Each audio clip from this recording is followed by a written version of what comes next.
Hoosier families who have loved owning natural lands reach out to Niches Land Trust to further preserve and protect their properties.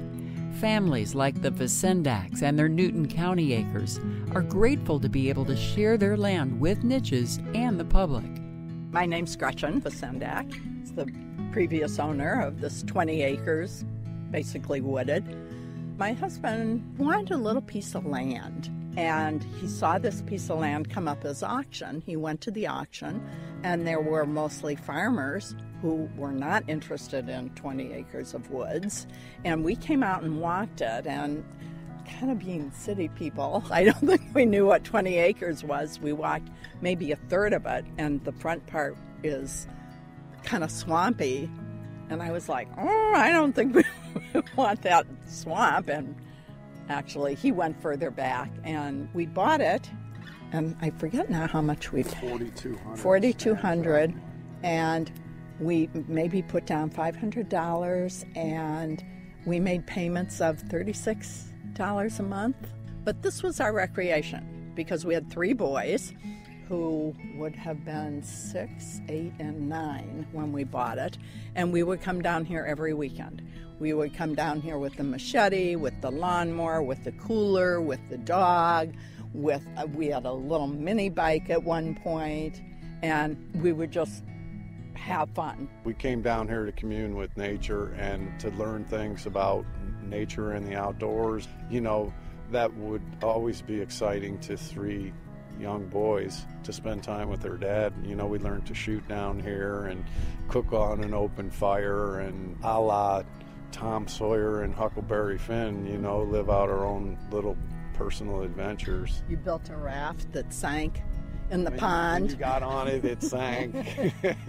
There was a tree house. There was a garden, a vegetable garden in the shade. Just a lot of experiment and a lot of fun. But then to be able to pick out some of the natural flora and fauna that grows down on here, you know, wild plants and things of that nature.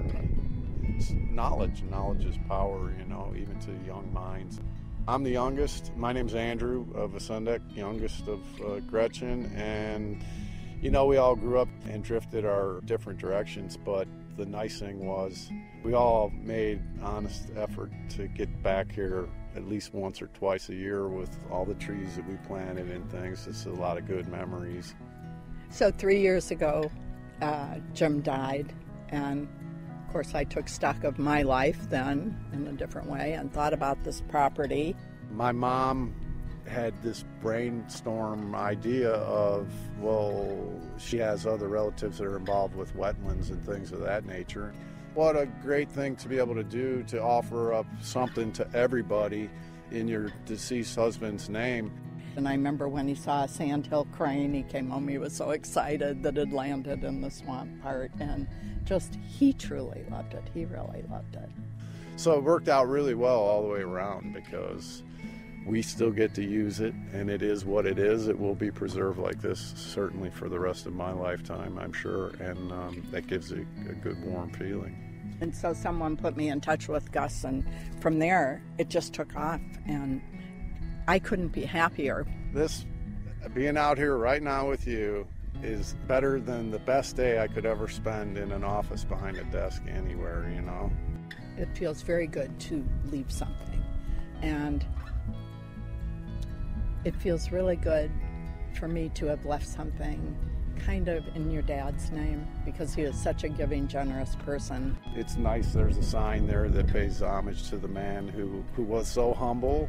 He probably wouldn't have even wanted a sign. As a matter of fact, yeah, I can almost guarantee you he wouldn't. I needed a sign. But it's important for my mom, and you know, it's great. It's a great thing. For more information, visit nicheslandtrust.org.